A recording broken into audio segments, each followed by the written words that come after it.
আমার যদি চাকরি না হয়, চাকরি চলে গেলে আমার সংসারের কি হবে? যদি পথে কোনো অ্যাক্সিডেন্ট হয়ে যায়, একটার পর একটা চিন্তা, কিভাবে এই সমস্যার সমাধান হবে, কি ধরনের ট্রিটমেন্ট হতে পারে।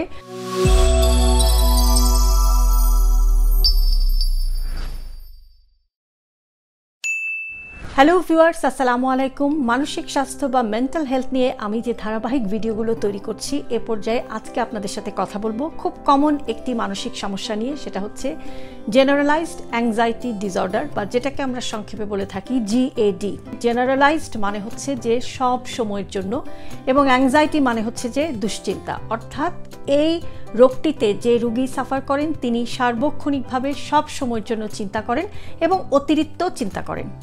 ধরুন ছোট্ট কয়েকটি উদাহরণ দিই, যে এরকম একটি পেশেন্ট যিনি এই অ্যাংজাইটি ডিসঅর্ডারে ভুগছেন বা জেনারেলাইজড অ্যাংজাইটি ডিসঅর্ডারে ভুগছেন, তার হয়তো আগামীকাল একটা ইন্টারভিউ আছে। তো তার মনে হতে পারে যে আমি যে কালকে ইন্টারভিউ দেব, তো ইন্টারভিউটা কেমন হবে, ইন্টারভিউতে আমাকে কি প্রশ্ন করা হবে, আমার বস যদি এটাতে খুশি না হয় এবং আমার যদি চাকরি না হয়, কিংবা কালকে একটা মিটিং আছে, সেই মিটিংয়ে আমি যদি বসকে স্যাটিসফাই করতে না পারি, সেক্ষেত্রে যদি আমার চাকরি চলে যায়, চাকরি চলে গেলে আমার সংসারের কি হবে, একটার পর একটা চিন্তা। আবার ধরুন যে তার ফ্যামিলি থেকে কেউ হয়তো ট্রাভেলিংয়ে যাচ্ছে, বাইরে যাচ্ছে, তার মনে হতে পারে এই যে আমার পরিবারের খুব কাছের একজন মানুষ বাইরে যাচ্ছে, তো তাহলে কালকে তার যাত্রাটা কি সেফ হবে? যদি পথে কোনো অ্যাক্সিডেন্ট হয়ে যায়, যদি তার কোনো অ্যাক্সিডেন্ট হয়, তাহলে আমার কি হবে, কিভাবে এই সমস্যার সমাধান হবে। অথবা ধরুন যে বাড়িতে কোনো মেহমান আসবে, তার হয়তো মনে হতে পারে যে মেহমান আসবে কি রান্না করে খাওয়াবো, কিভাবে রান্না করে খাওয়াবো, মেহমান কি খুশি হবে এই রান্না খেয়ে, এই রান্না খেয়ে যদি কোনো সমস্যা হয় তাহলে কি হবে। এই যে অতিরিক্ত বা অতিরঞ্জিত চিন্তা ভাবনা, যেটা আসলে বর্তমানে হয়তো অনেক সময় এগুলোর কোনো এক্সিস্টেন্সই নেই, এরকম একটি চিন্তা একের পর এক চলতে থাকে। এবং থট প্রসেসটা এমনভাবে ডিজাইন করা যে এই রোগে যারা সাফার করেন তাদের সব সময়ের জন্যই কিন্তু মাথার মধ্যে এইরকম চিন্তা বা দুশ্চিন্তা এরকম ঘুরপাক খেতে থাকে। কোনো সময়ের জন্যই কিন্তু মাথা হালকা থাকে না বা মাথাটা ফ্রি থাকে না। এই জাতীয় সমস্যায় যারা ভুগে থাকেন তাদের দেখা যায় যে শুধু যে মানসিক একটি সমস্যা সেটা নয়, এই মানসিক সমস্যার কারণে তাদের শরীরেও অনেক ধরনের উপসর্গ দেখা যায়। যেমন দেখা যায় যে হতে পারে তাদের যে মাংসপেশি মাসেল সেটা সবসময় কন্ট্রাক্টেড থাকে, মুডটা সবসময় অফ থাকে, তাদের হার্ট রেট বেড়ে যেতে পারে, তাদের ব্লাড প্রেশার বেড়ে যেতে পারে, অনেক বেশি সোয়েটিং হতে পারে, এবং অনেক সময় দেখা যায় যে অতিরিক্ত ডায়রিয়া হতে পারে, কনস্টিপেশন হতে পারে, বাওয়েল মুভমেন্ট ঠিক মতো নাও হতে পারে, অথবা দেখা যায় যে ঘুমের ডিস্টারবেন্স হয়, নানান রকম কিন্তু জটিলতার তৈরি হয়। এবং এই সমস্যাগুলো যদি আসলে এটা বোঝা না যায় বা যদি এটা টাইম মতো ফিগার আউট না করা যায়, তাহলে কিন্তু রুগী আস্তে আস্তে এই সমস্যাগুলো বাড়তে থাকে এবং যেটা তার লাইফে নানান রকম ঝামেলা তৈরি করতে থাকে। এবং অনেক সময় দেখা যায় যে তারা অ্যাংজাইটি ছিল, এরপর আস্তে আস্তে তারা ডিপ্রেশনে চলে গেল, এবং অনেক সময় ডিপ্রেশনের পেশেন্টদেরও কিন্তু এরকম অ্যাংজাইটি ডিসঅর্ডার থাকতে পারে। তো এটা খুবই কমন একটি প্রবলেম, যেটা দেখা যায় যে প্রতি 100 জনের মধ্যে অন্তত 4-5 জনের এই সমস্যা থাকে। তো কেন এরকম সমস্যা হতে পারে, সেটা প্রথম একটা কারণ হচ্ছে যে জেনেটিক্যাল, অর্থাৎ পরিবারে কারো যদি এরকম ডিপ্রেশনের সমস্যা থাকে বা কোনো মানসিক সমস্যা থাকে সেখানে কিন্তু, কিংবা অ্যাংজাইটি ডিসঅর্ডার পরিবারে কারো থেকে থাকে, সেখান থেকে কিন্তু একজন রোগীর এরকম সমস্যা হতে পারে। আরেকটা হতে পারে যে এনভায়রনমেন্টাল, অর্থাৎ তিনি যে পরিবেশটিতে বড় হয়েছেন, যদি সেখানে দেখেন যে তার কাছে যারা তাদের গার্জিয়ান ছিলেন, যাদের খুব কাছাকাছি তিনি ছিলেন, সেরকম যাদের সাথে তিনি ওঠা বসা করেছেন, বড় হয়েছেন, সেই রকম মানুষদের যদি এই ধরনের সমস্যা থেকে থাকে, সেটারও একটা প্রভাব কিন্তু পরবর্তীতে সেই রোগীর উপরে পড়তে পারে। তো সেখান থেকেও এটা হতে পারে। আরেকটা হতে পারে যে আপনার ব্রেইনে যে নিউরোকেমিক্যালসগুলো আছে সেগুলোর যদি একটা ভারসাম্যটা নষ্ট হয়ে যায়, বিশেষ করে সেরোটোনিন নামের যে নিউরোকেমিক্যাল, যেটা আমাদের হ্যাপি হরমোন বলা হয়, যেটা আমাদের মুডকে ভালো রাখে, আমাদেরকে স্যাডনেস থেকে দূরে রাখে, আমরা সবসময় ভালো মুডে থাকি, সেই হ্যাপি হরমোন সেরোটোনিনের মাত্রা যদি কোনো কারণে কমে যায়, তাহলে কিন্তু এই ধরনের অ্যাংজাইটি বা দুশ্চিন্তার সমস্যা হতে পারে।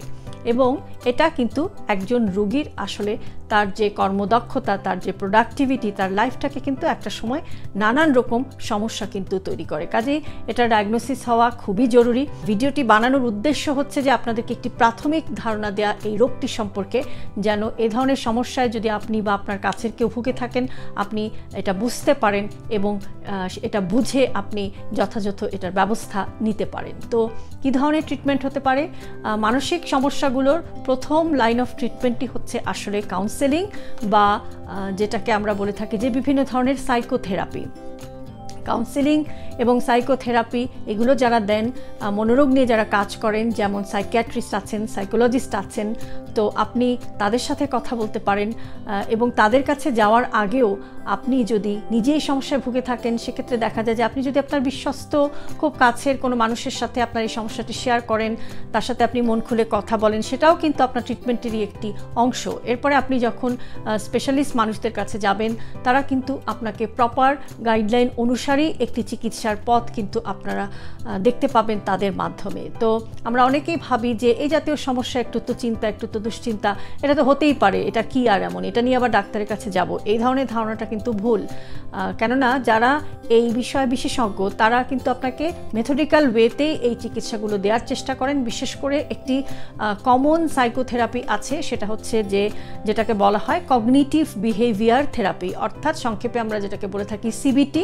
এই সিবিটি নিয়ে আপনাদেরকে আমি ভবিষ্যতে একটি ডিটেইল ভিডিও দেওয়ার চেষ্টা করব, এই জিনিসটা কি, এটা কিভাবে দেওয়া হয়। তো যাই হোক, যারা এই ধরনের দুশ্চিন্তার অতিরিক্ত দুশ্চিন্তা নিয়ে ভুগছেন, সেটা সমাধানের জন্য কিন্তু আপনি এরকম সাইকোলজিস্ট, সাইকিয়াট্রিস্টের কাছে যেতে পারেন, যারা কিন্তু আপনাকে এই সিবিটি থেরাপিটা দিতে পারেন। এবং সিবিটি থেরাপির মাধ্যমে যেটা করা হয় যে আপনার থট প্রসেসটাকে, বিশেষ করে দেখা যায় যে যারা অ্যাংজাইটিতে ভুগে থাকেন তাদের থট প্রসেসটা সবসময় একটু নেগেটিভ থাকে, তারা সবসময় একটু খারাপ দিকটাই চিন্তা করতে থাকেন। সো সিবিটির উদ্দেশ্য হচ্ছে যে এই নেগেটিভ থট প্রসেসটাকে কনভার্ট করে কিভাবে থট প্রসেসটাকে পজিটিভলি নিয়ে আসা যায় সেই চেষ্টাটা করা। তো এটা কিন্তু খুবই উপকারী একটি থেরাপি এবং কয়েকটি সেশন নিলেই অনেক সময় কিন্তু রোগী ভালো হয়ে যেতে পারে। কেননা আমরা হয়তো ভাবতে পারি যে খুব কাছের মানুষজনের মধ্যেই তো এটা হয়ে যাচ্ছে, আমি কেন আবার স্পেশালিস্টের কাছে যাব। কিন্তু সব সময় মনে রাখবেন যে যারা এটা বিশেষজ্ঞ, যারা এটা নিয়ে পড়াশোনা করেছেন, তারা কিন্তু আপনাকে প্রপার ওয়েতে ঠিক কীভাবে আপনার সাথে প্রশ্নগুলো সেভাবেই তারা করবেন এবং আপনাকে সেইভাবেই তারা নির্দেশনা দেবেন যে কিভাবে আপনি এই সমস্যাটা থেকে সমাধানের দিকে যেতে পারেন। তো প্রপার মানুষের কাছেই আপনাকে যেতে হবে, প্রয়োজনে এটা নিয়ে হেজিটেট করার কোনো কারণ কিন্তু নেই। এবং এই কাউন্সেলিং বা সাইকোথেরাপি এর মাধ্যমে যদি না হয়, সেক্ষেত্রে কিন্তু আপনি মনোরোগ বিশেষজ্ঞের পরামর্শ নিয়ে স্বল্পমেয়াদে কিছু মেডিসিনও আপনাকে দেয়া হতে পারে। তো মেডিসিনগুলো হচ্ছে যেহেতু সেরোটোনিনের মাত্রা কমে গেলে আপনার ব্রেইনে এ ধরনের সমস্যা হতে পারে, সেক্ষেত্রে এই মেডিসিনগুলোর উদ্দেশ্য হচ্ছে যে কীভাবে এই সেরোটোনিনের মাত্রাটি বাড়ানো যায় সেই জাতীয় ওষুধ দেওয়া হয়। তো ওষুধ স্বল্পমেয়াদেই দেওয়া হয় এবং আপনি যদি ডাক্তারের পরামর্শ মেনে ওষুধ খান, তাহলে সেটা কিন্তু আপনার এই রোগটিকে নিয়ন্ত্রণে আনতে বা রোগটি থেকে আপনাকে বের হয়ে আসতে সাহায্য করবে। আমরা অনেকেই ভাবি যে মানসিক রোগ নিয়ে ওষুধ যদি খেতে হয় তাহলে সেটার প্রতি আসক্তি হয়ে যেতে পারে বা সারা জীবন ওষুধ খেতে হতে পারে। এই জাতীয় ধারণাগুলো ভুল। ডাক্তারের পরামর্শ মেনে প্রয়োজন অনুসারে আপনি এই ওষুধগুলো নিতে পারেন, নিরাপদেই নিতে পারেন, আসক্তি হওয়ার কোনো কারণ নেই এবং সারা জীবনও আপনাকে খেতে হবে না, স্বল্প মেয়াদে এই ওষুধগুলো চলতে পারে। তো যেটা প্রয়োজন সেটা হচ্ছে যে আপনার একটুখানি সচেতনতা, কেননা দেখা যায় যে অতিরিক্ত অ্যাংজাইটি বা দুশ্চিন্তায় যারা ভোগেন, অতিরিক্ত দুশ্চিন্তা, যেটা আমি আগেই এক্সপ্লেইন করলাম যে খুব সামান্য বিষয় নিয়ে অতিরঞ্জিত অনেক বেশি চিন্তা ভাবনা, যেটার কোনো অস্তিত্বই অনেক সময় থাকে না। তো এই জাতীয় সমস্যায় যদি ভুগে থাকেন তাহলে অবশ্যই আপনাকে তার চিকিৎসা নিতে হবে এবং প্রয়োজন মতো এবং সঠিক সময়ে আপনি যদি এই চিকিৎসাটি নিতে পারেন তাহলে সম্পূর্ণই কিন্তু এখান থেকে আপনি বের হয়ে আসতে পারেন এবং আপনি একটি 8-10 জনের মতো একটি স্বাভাবিক সুস্থ জীবন যাপন করতে পারেন। মানসিক স্বাস্থ্যকে আমরা আসলে অনেক অবহেলা করি, বিশেষ করে আমরা আমাদের সামাজিক পারিবারিক জীবনে সব কিছু নিয়ে এত বেশি চাপে থাকি যে নিজের মনকে, নিজের মানসিক অবস্থা নিয়ে আমরা কিন্তু স্বচ্ছন্দভাবে আলাপ করতে পছন্দ করি না বা আমরা মনে করি যে এটা নিয়ে কথা বললে আমাদেরকে পাগল ভাবতে পারে, আমরা আমাদের পরিবার থেকে বিচ্ছিন্ন হয়ে যেতে পারি, সমাজ থেকে বিচ্ছিন্ন হয়ে যেতে পারি। এটা কমপ্লিটলি রং একটি কনসেপ্ট।